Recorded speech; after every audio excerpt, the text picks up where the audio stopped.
Welcome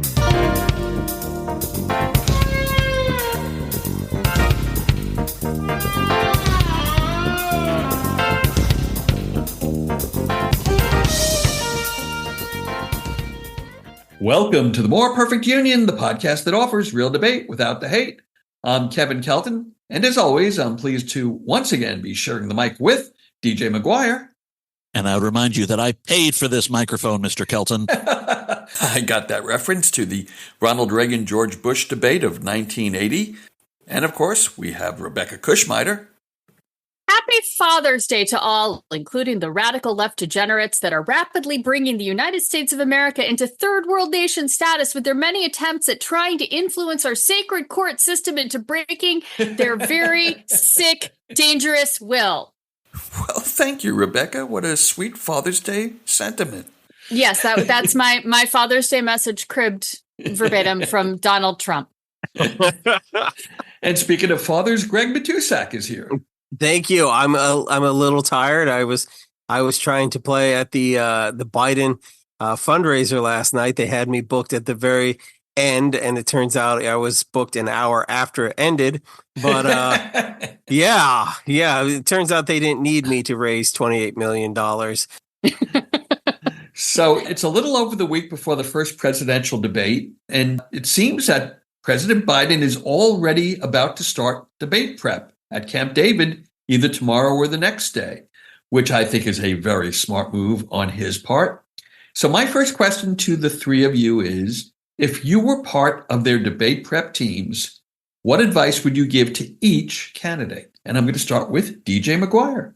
The first thing I would say is to remind him of really his best phrase from the 2020 debate, the third 2020 debate, which was law and order with justice, and to bring that out and use it over and over and over and over again, because that is sort of the way to thread the needle on the crime issue, remind people that crime is actually down, not up, and that it actually went up during that guy's administration, not mine. And DJ, what advice would you give to Donald Trump? I wouldn't. He wouldn't listen to it anyway. Okay. Rebecca, why don't you go next? I think my advice to Joe Biden would be to stay loose and listen to what Trump is actually saying so that he can respond to it. The first debate in the 2020 cycle, I remember Donald Trump came out and was just as antagonistic as he could possibly be. And the interrupting, the talking over him, the lobbing insults at him. And Biden actually handled it beautifully. He rode the wave of that really well. And I think that he needs to be prepared for that to happen again, because message discipline is not Trump's strong suit this cycle. And if you were advising Mr. Trump, what would you say to him? Stay home. Okay.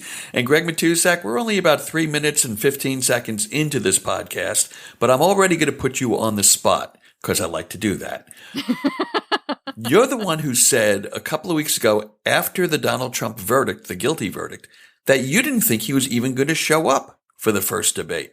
So, having now had a couple of weeks to think about it, does Donald Trump show up or does he stay home? Which one are you betting on? Do you think he shows up? No, I don't. And we're going to talk about how I feel this will affect later. But if I were to give advice, and I'll stay on the first question, I would give him the same advice. I'd go to one camp, collect a check, go to the other camp, collect the same check, and give them the exact same advice. One, nobody cares what you're actually saying, because they don't. The majority of people vote with their gut and their heart, not with their brain. The whole point of this would be all presence, manners, staying, and seeing if you can appear like a leader and if you can keep your cool. And these are things that both of these gentlemen have difficulty doing. But like you said, he's not going to show up. He's not still holding by that? Yes. He had COVID last time and still showed up. He had COVID so that he could give it to Greg, you Joe do Biden. understand. You do understand. There's going to be cameras and microphones there, right? Mm-hmm. Yeah. Oh my good. Wait. You do understand that Donald Trump might lie to people, or he might go back on his word.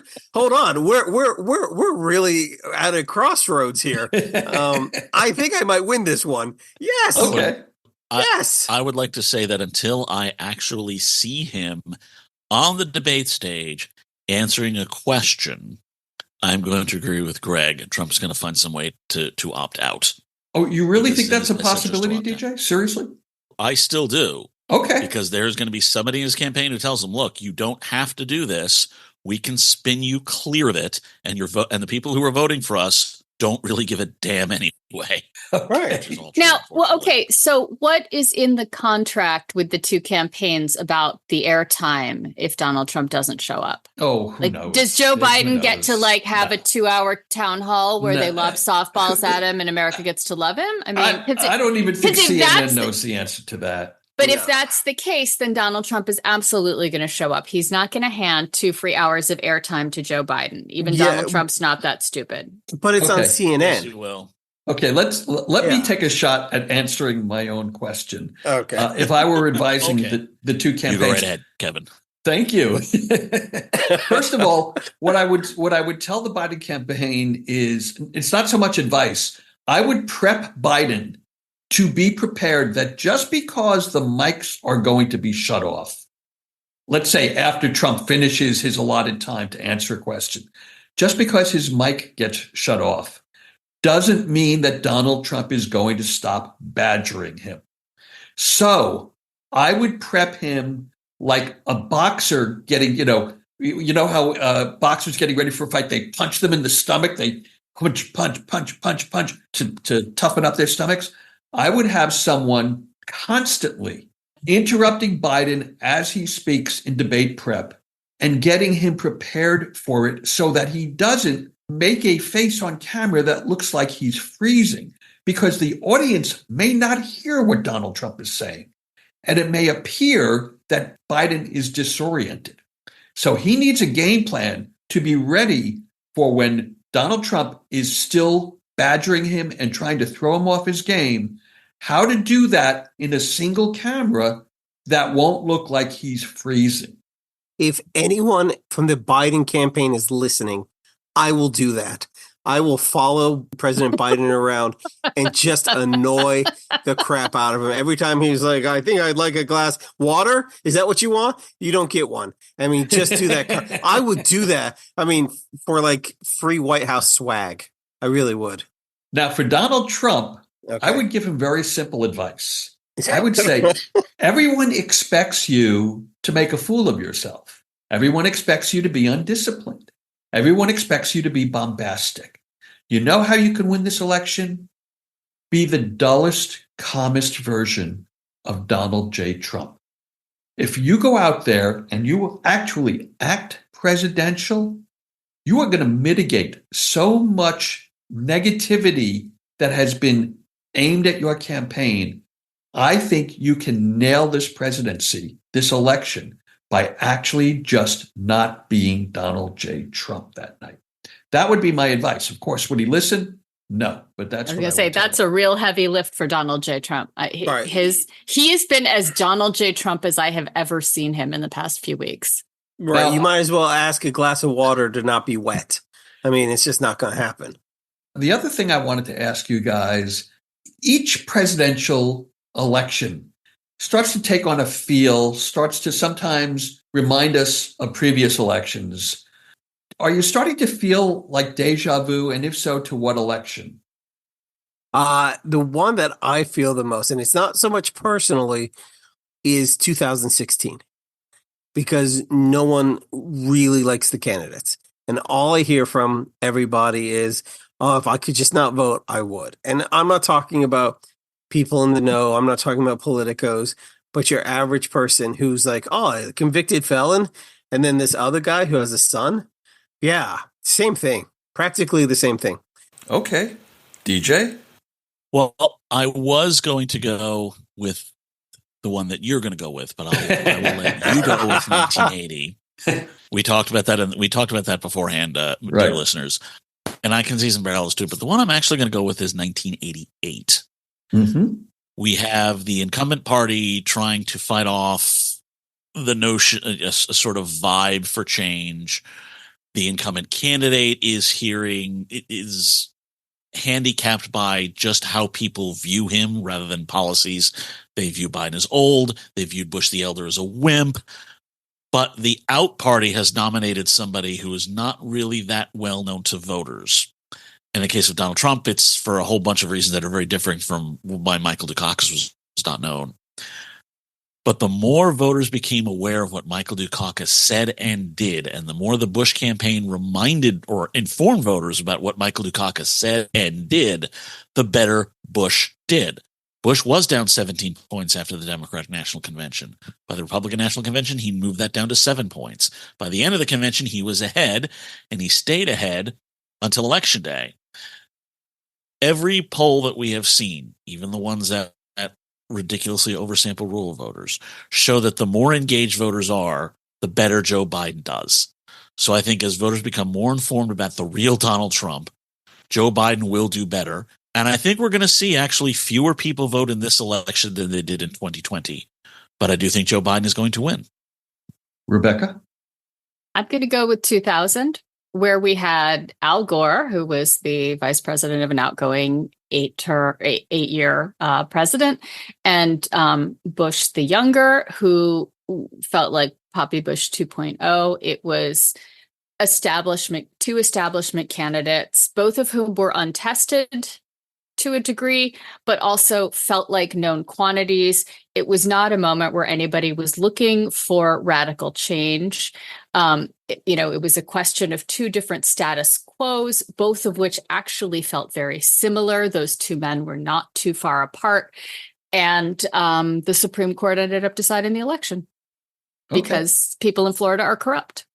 Which could happen again here. Could very well happen again. And our Supreme Court is no better now than it was in 2000. It's interesting. The one outcome that I think almost no one predicts is that whatever the vote count is the day after Election Day will be respected. I think that's the one thing that seems like the longest shot. But yes, in terms of how it feels, I started out like Greg thinking this is going to be a repeat of 2016 because of the people that were disappointed in Hillary and the people that are disappointed in Biden and they're not going to show up or they're going to vote third party. I thought there were a lot of parallels there.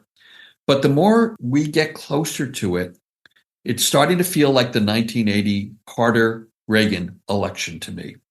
And I'm going to list just a group of things we go very quickly that were facts that were similar between the two. But then I want to go one step further. So in 2024, we have the Israeli hostage crisis. In 1980, Carter had the Iranian hostage crisis. Russia invaded Ukraine under Biden. Russia invaded Afghanistan under Carter in 1979. Biden has a raging Cold War going on because of the Russia invasion. Carter had a raging Cold War going on because of the Russian invasion of Afghanistan. Inflation, we know, has been up to 9% under Biden, and under President Carter, before that election, it was as high as 14%. And like Joe Biden, Jimmy Carter faced high mortgage interest rates that were affecting the economy negatively during his one term. And they both faced a growing fundamentalist Christian movement during their administrations. Both presidents were perceived as nice but dull and incompetent.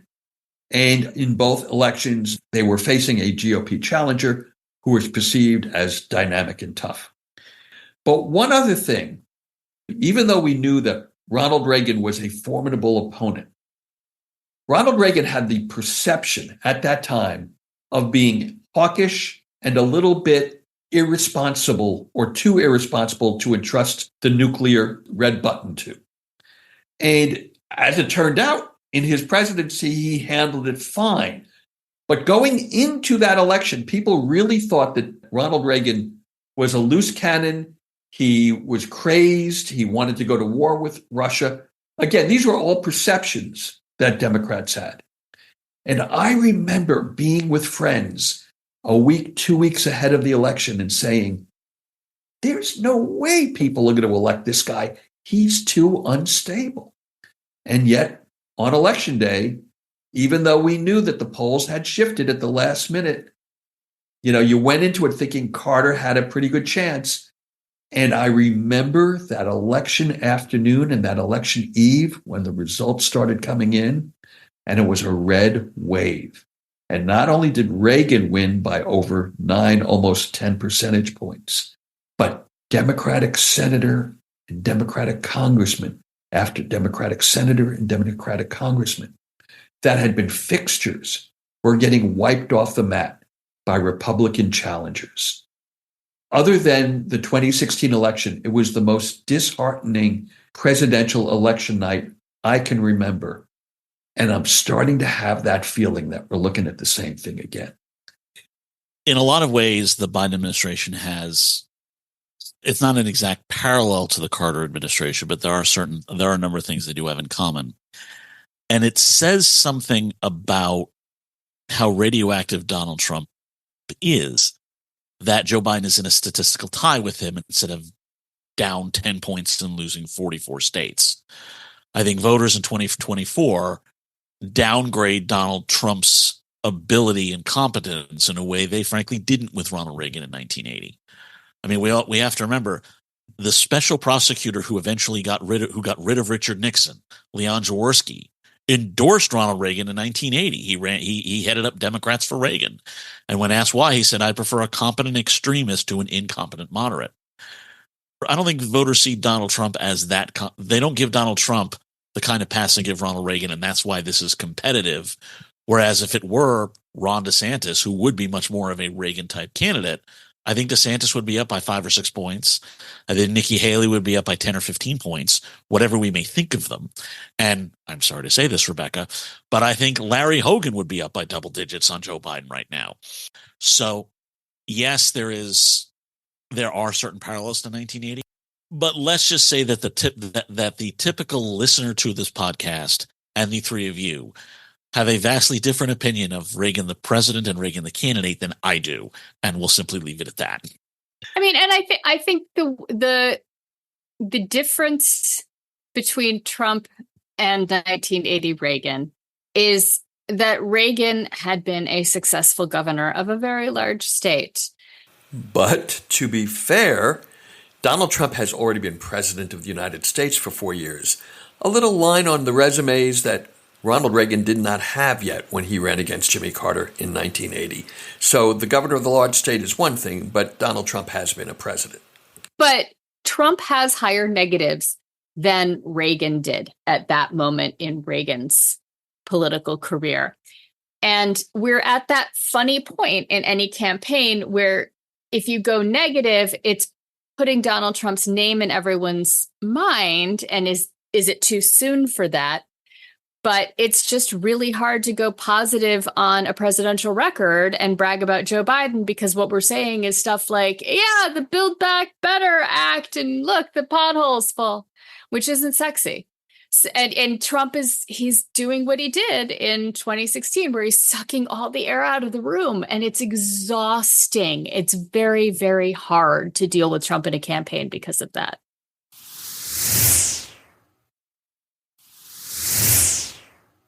Okay, so moving on, there is good news. We talked about inflation. It's down to 3.2%. And there are now news reports that big companies like Amazon Fresh are following in the footsteps of Target, Walmart, Best Buy, Walgreens, and Michaels in dropping their prices. McDonald's, Burger King, KFC are all bringing back $5 value meals, or whatever they want to call them. And so my question to you guys is, first of all, were these sky-high prices that brought inflation up to a peak of about 9% in 2022, were they about supply chain issues? Were they about the war in Ukraine? Or were they purely about corporate greed? I am an econ guy. It was absolutely supply chain problems. For whatever reason, we have completely forgotten that there was a Delta wave to COVID in 2021 that shut everything down again, not because there were forced lockdowns, but because people were scared and they did not go into work as much as they did before. And that was compounded by various supply issues dealing with the war in Ukraine.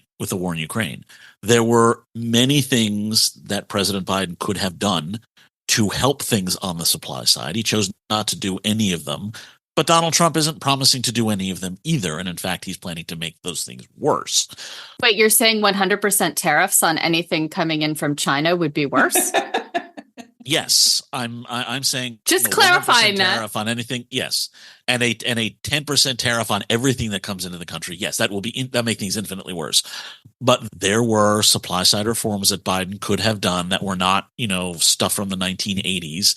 So, supply side economics has evolved since then. We have a left wing now, but Biden chose not to do them. Trump is not going to do them, and so we've been basically waiting for demand to slow to the point where inflation falls to 2%, and it hasn't quite done it yet. And so that's why we're where we are.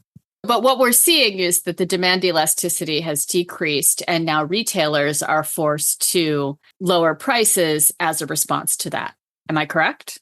Elasticity has increased.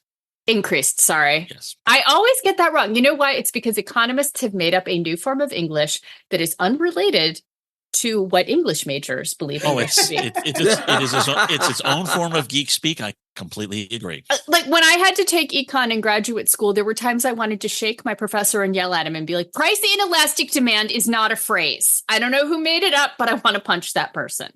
And my poor, sweet, very nerdy professor did not understand my rage. Well, I'm going to throw in that I do think there were supply chain issues. There's no doubt about it. I also think corporate greed and CEO greed were a large component of it. But the other thing, and I'm just going off of our script for a second, I wanted to ask you guys, as I'm sure you know, Trump floated an idea this week that he was going to replace the entire income tax, the entire federal income tax, with some type of an excise tax on all goods coming into the country. DJ now has his hands or his head in his hands. I was going to tell our audience that thumping sound you're hearing is DJ banging his head against his own desk as he attempts to convey without words that excise taxes and tariffs get passed on to the consumer. They don't get eaten by the suppliers. Well, I think what Trump would argue, and I'm playing devil's advocate, which is, of course, Greg's favorite thing.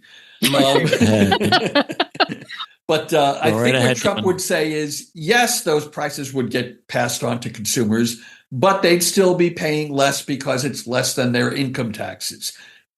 DJ McGuire, please tell our audience what the four of us know, which is why that's so massively wrong. Okay, so for those who are not aware, yes, my facepalm was so large that it was in fact audible. It was a thump.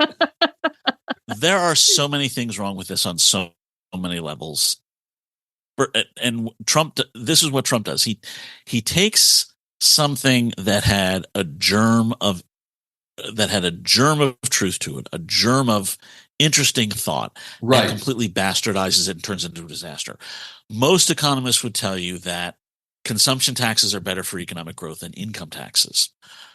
That does not mean that you can replace the revenue from the federal income tax with tariffs on imported goods. The tariffs would have to be so high that they would actually be essentially protectionist in nature, which would lead to a reduction in demand because at prices that high, you have very high demand elasticity. I can't believe you mentioned that in the podcast. I love it. And that will lead to revenue eventually falling. It was the reason why when we first had arguments about a tariff all the way back in the 19th century, it was an argument about a protective tariff versus a revenue tariff.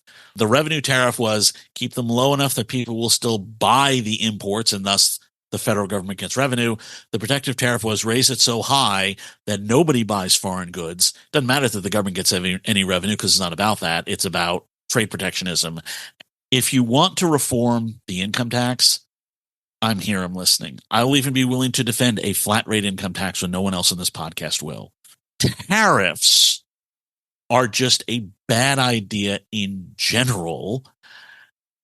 And in terms of replacing the income tax with it in 2024, it's just never going to happen. What this really is, I think, is an excuse. It's a starve the beast plan. The idea being revenue is going to come in so small that we have to cut everything hither, thither, and yon in order to get our deficit down and get our government back into balance. But starve the beast doesn't work because we learned that from the 1980s. And the other Yes. thing is that anything that is a consumption tax is inherently regressive Yes. because it ends up falling on, it becomes an outsized portion of the expenditures of people who have less disposable income. Because those of us who are spending on groceries, on gas, on our electric bills and our rent and shoes for our kids don't have the choice not to spend on those things. Whereas Betsy DeVos doesn't have to buy another yacht and pay the sales tax on her 14th yacht. She could survive with only 13 yachts. Or she could survive paying the sales tax and still have plenty of money left to live on. Well, So- yes, and that is a disgusting problem of the DeVos family that we could go into on another podcast. Everything that you guys said is right. And I just want to clarify for our listeners who maybe got lost in some of the details. One, it won't raise nearly enough revenue to make the federal government function. It won't raise two- enough revenue to make the military function. The Exactly. DOD would be struggling, and they're never struggling. Sorry, the DJ. DMV would be struggling. Oh, they're always struggling. And two, it means rich people pay a very, very small percentage of their income in this new taxable revenue enhancing way. And people like the four of us and people like our listeners end up spending a much larger percentage of our income on these excise taxes, more so than we would spend on income tax, which for many people is close to a wash. There are many people that pay no income tax or get refunds, and there's many people that pay maybe $1,500 or $2,000 or $2,500 a year, and they would be paying a lot more in this tax. And that's why it's such a crazy idea. You know, one thing I was thinking about recently is I think there's a misconception about what is truly federal income tax and what is Social Security taxes and Medicare taxes, because we all have that withheld from our income every month. And we think of that as federal income tax and like, we're all paying that. But there are additional federal taxes on top of those that don't affect as many people as the normal payroll taxes. And so, you know, everybody thinks, oh, well, we're all paying taxes, aren't we? And it's, you know, again, with our strange tax system, it feels like your taxes don't change because your Medicare and Social Security contributions don't change. The other topic that I wanted to bring up is the Supreme Court. Obviously, they had a big ruling this week on mifepristone, but we also know that they have a couple of upcoming decisions to be released on the immunity case and the J6 cases. But I'm going to start with Rebecca because I feel that you probably have a lot to say about this mifepristone decision. Yeah. So the mifepristone case, we talked about this after it was argued, and it was, you know, a bunch of dentists saying, well, I'm afraid I might have to, you know, save somebody's life after they've had botched mifepristone. And all the justices were like, first of all, you're a dentist. And what they ruled was that the plaintiffs in that case did not have standing. They could not prove that the existence of mifepristone was causing them harm. They just basically like handed it back and said, but get better citations for your bibliography. So they've given them a roadmap for coming back to this, proving actual harm, which fortunately is very difficult to do, but this isn't over.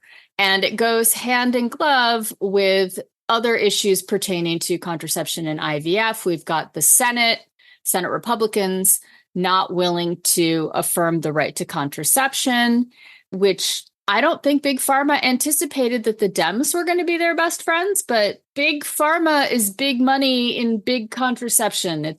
We spend billions on that stuff every year.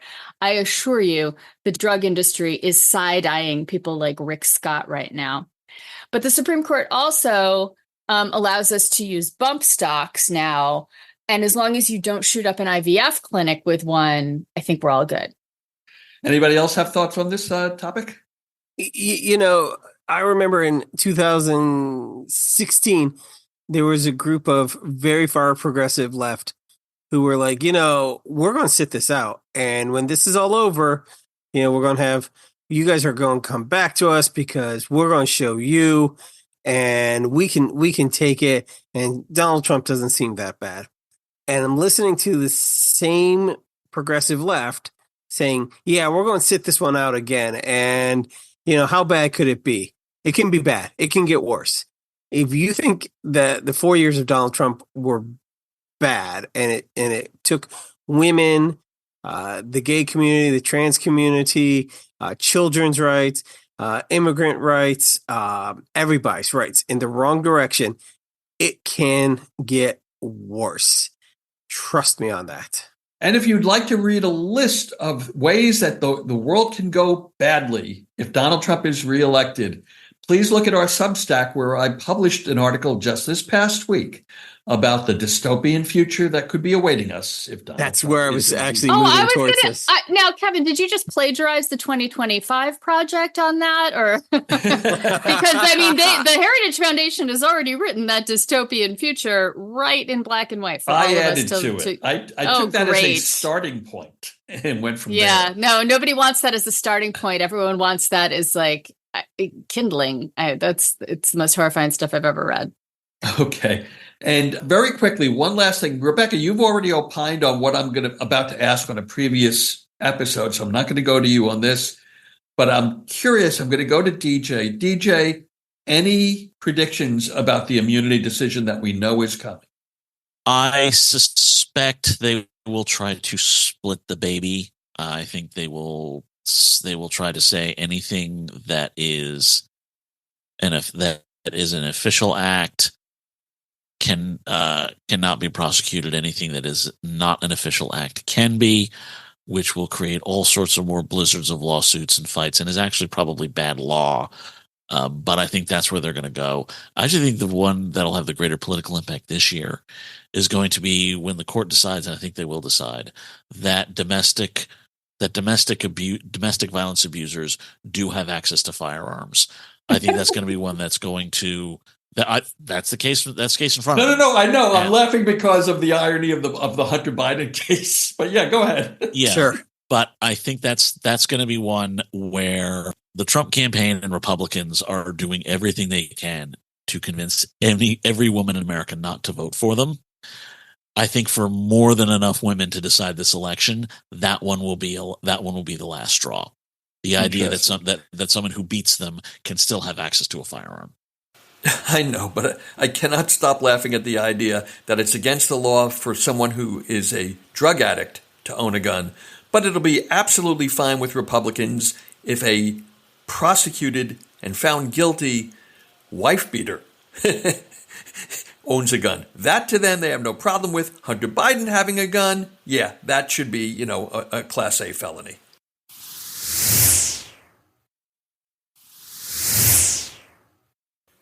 So we're going to end the podcast with a little fun exercise that Rebecca thought up.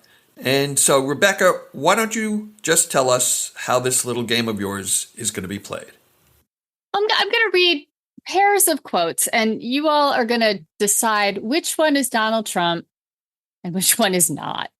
Okay. And so I'm just going to read these quotes. There's going to be some curse words in the quotes, so bear with me, folks. Sorry for being a little adult here. All right.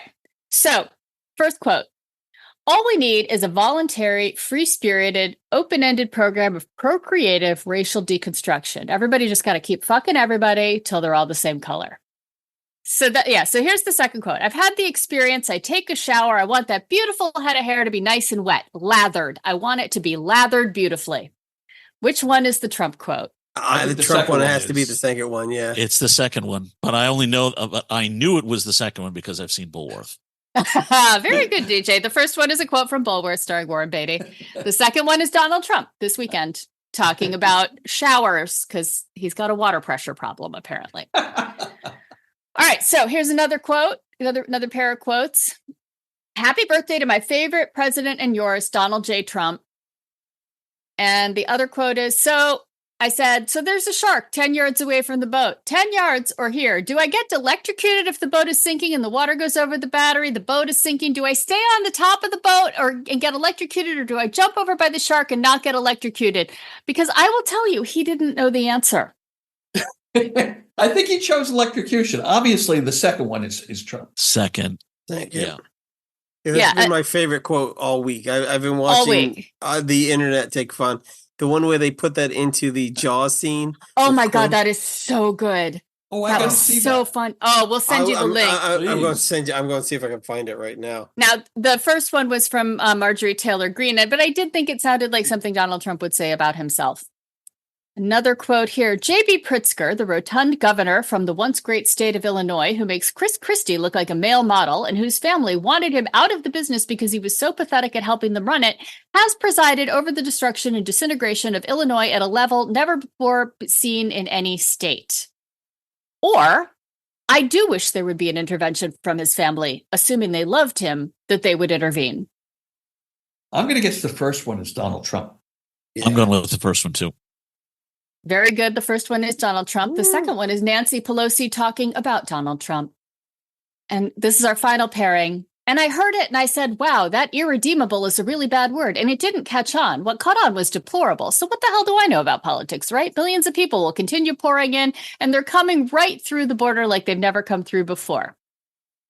My other quote, nobody makes me bleed my own blood. I think they're both Donald Trump.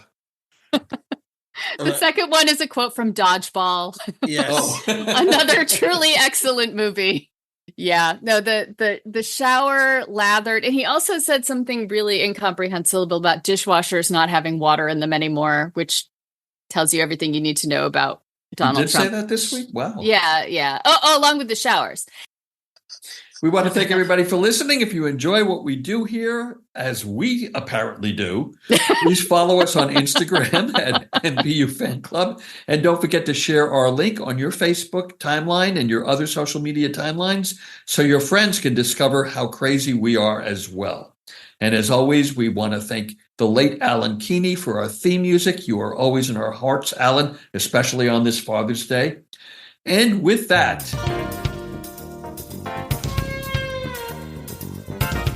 Greg, it's you got about 9 days till that first debate. Have you thought of your debate nachos yet? I've got a couple of them. One will be no-show nachos. Will that just be like chips with nothing on top? Exactly. I'm just gonna eat chips. They should have the famous Jim Downey line from, I think it was from Happy Madison, where he says, everyone in this room is just a little bit dumber for having heard that. Yes, you know? I award you no points, and may God have mercy on your soul. Right. They should have that teed up, and they should just play it after, not every one of Trump's answers, but... but enough of them. I actually think Jake Tapper would take great joy in being able to read that line out loud. He probably would. Donald Trump.